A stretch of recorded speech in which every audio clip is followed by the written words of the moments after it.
So hello guys, welcome back to my YouTube channel, Libran Food and Travel. So magta-travel muna tayo ngayon guys, papunta nga doon sa Siko Market dito sa Damam. Kasi may magpa-check up lang tayo kasi yun nga, tinamaan tayo ng Bell's palsy yung kalahating dito ko kasi hindi siya gumagalaw. Yan, makita mo hindi pantay yung dito ko. Hindi pantay yung kilay ko kasi dito hindi gumagana, kailangan siyang i-therapy. So ngayon pupunta tayo ng hospital, magpa-therapy tayo.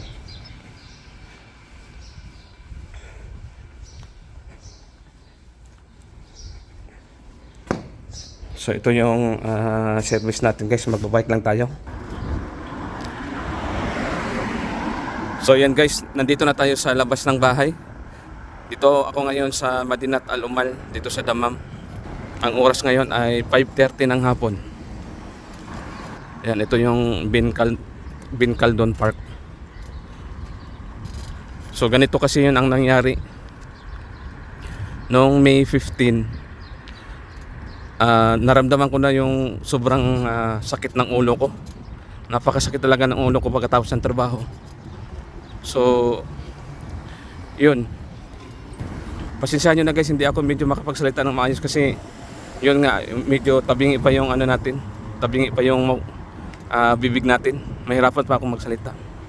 So yun na nga guys, nung May 15, pagkatapos ng trabaho, naramdaman ko na yung ulo ko, napakasakit talaga ng ulo ko. Tapos kinabukasan May 16, pagising ko, may naramdaman akong kakaiba. Parang yung kilay ko hindi na siya pantay. Tapos nung pumasok pa rin ako noon, tapos pagkatapos ko na sa trabaho, doon ko nakikita na tabingi na pala yung tabingi na pala yung mukha ko. Saka yung kilay ko, medyo bumaba na yung kaliwang bahagi ng mukha ko. Medyo ano na siya, bumaba, hindi na siya pantay. So yun, nagpanik ako kaagad kasi siyempre, ikaw ba naman, akala ko kasi stroke na. So dapat hindi tayo magpanik pagka ganitong sitwasyon. Tapos yun, kumain na ako, doon na nagkumpisa, mahirapan akong ngumuya. Tapos mahirapan akong uminom ng tubig, natatapon siya. Basta yun lang ang naramdaman ko noon, mahirapan akong kumain. Tapos nagluluha yung mata ko, tapos pagka uminom ako ng tubig, natatapon. Tapos yun, pagkatapos kong kumain, pansin ng manager namin na medyo kakaiba yung mukha ko, tabingi na. Tapos sabi niya magpa-check up daw ako. So yun, kinabukasan May 17, yun, nagpa-check up ako. Tapos yun nga yung nakita nila na ano daw yung na stroke daw yung kabila, na stroke daw yung kanan bahagi ng mukha ko. Tapos kailangan daw i-therapy. Tapos nung pumunta ako ng doktor, binigyan ako ng gamot tsaka vitamin V kasi kulang daw ako ng vitamin V.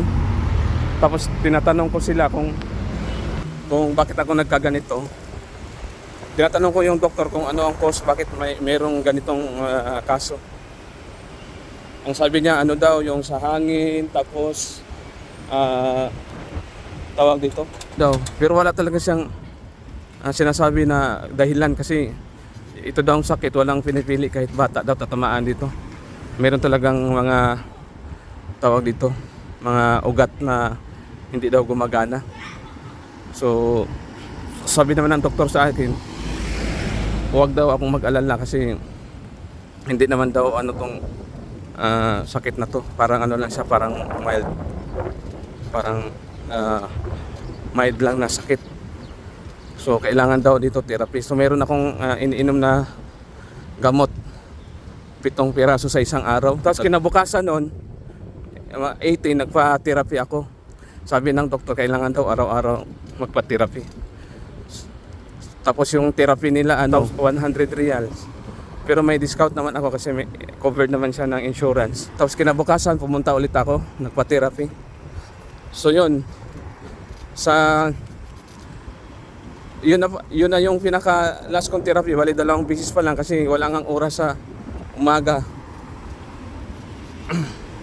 Walang oras na magpa-therapy. Kaya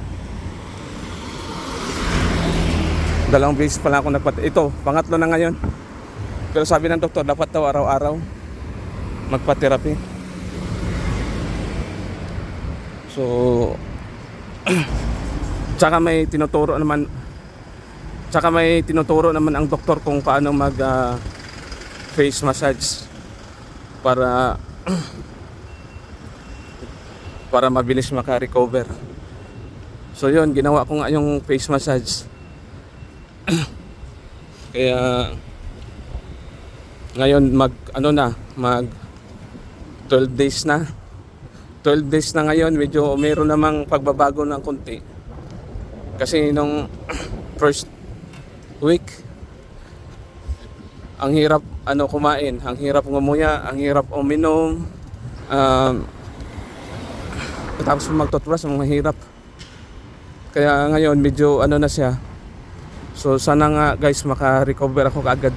So nagpapasalamat pa rin ako sa Panginoon na hindi gaano ka grabe yung sakit na. So nakapagtrabaho pa tayo.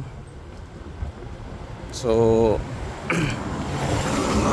yun, hindi katulad ng iba dyan na talagang hindi na talaga makapagtrabaho. Yan, malapit na tayo sa hospital. Okay naman yung doktor na nag-alaga sa akin, Indiano. Mabait naman siya, para physiologist. Ayan.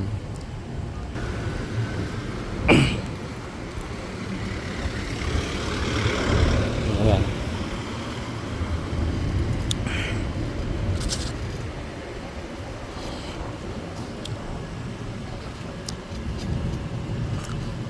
Tapos ang ginawa ko din sa bahay pagka tapos ng trabaho, naglalagay ako ng mainit sa mukha ko. Tapos massage ko siya para mainitan. Kasi niya ang tinuro sa akin na maglagay din ng lagyan ng mainit daw. Saka sa therapy, meron ding nilalagay silang mainit na nakabalot ng towel. Kaya ginaya ko na lang. So, ang problema ko lang ngayon yung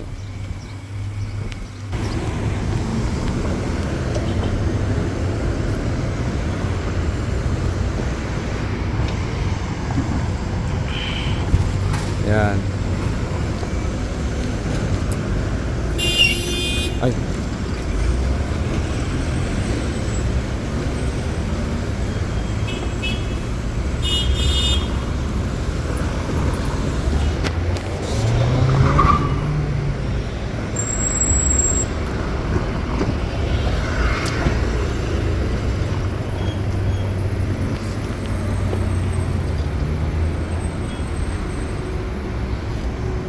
So yun guys, ang problema ko lang ngayon yung pagtawa guys, yung pagtawa hindi pa normal yung tawa ko kasi yung gumagana pa rin yung kabila.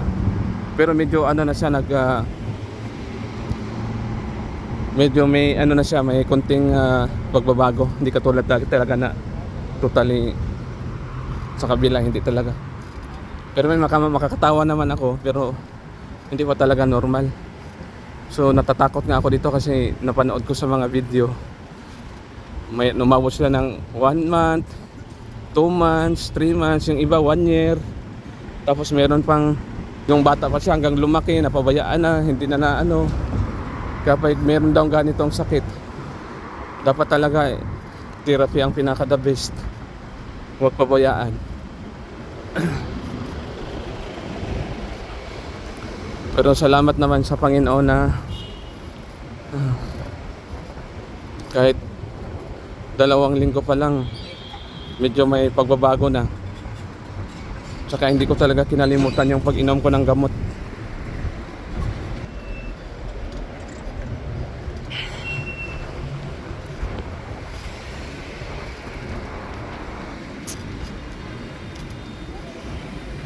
Ayan, ito na yung sentro ng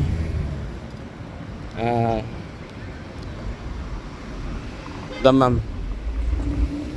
Ayan, mga market dyan marami. So ito yung hospital na pupuntahan ko ay Safa Medical Center. Ito yung hospital na covered sa insurance namin. Tsaka lahat kami dito nagpapacheck up sa Safa Medical Center Dammam. So okay naman yung serbisyo nila, mabilis, maasikaso kahit wala pa ako nakitang Pilipina or Filipino na nurses. So puro Indiano lang at saka basta mga Egyptian. Yun lang muna nakikita ko, pero wala pa akong nakitang Pilipino. Pero tinatanong ko yung doktor dati, meron dang nurse tapos nag-uwian na. Nandito na tayo. Ayan. So maghahanap lang tayo ng pagtatalian ng bisikleta. Kasi baka nanakawin yung bisikleta natin. Mahal pa naman to. So parang dito ko siya itali.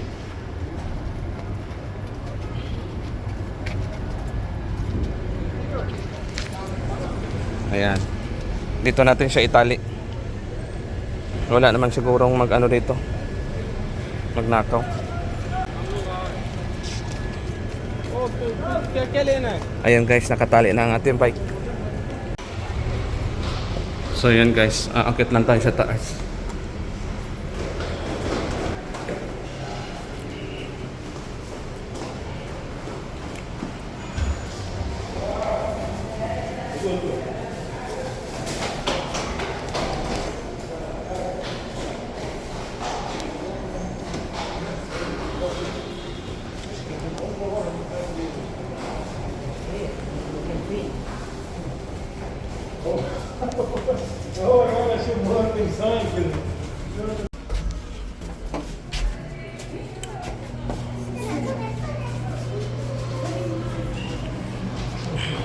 Yan.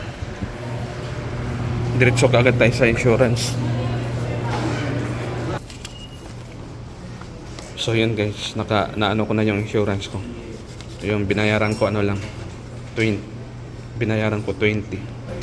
Pero kung walang insurance to, 100 real. So yun, magsi-CR lang ako muna dito. So yun guys, pupunta na ako ngayon sa doktor. Ano pa? Kaya dito na tayo sa physiologist.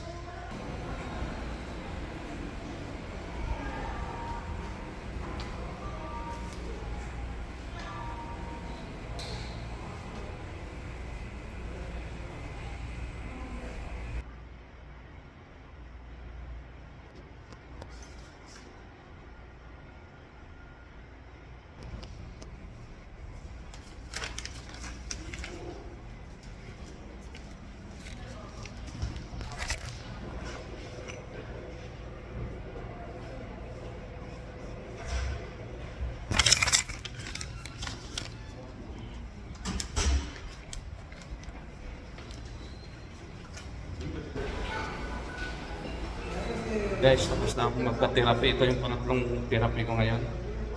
So hanggang dito lang muna guys. Sana gumaling na guys. Thank you for watching.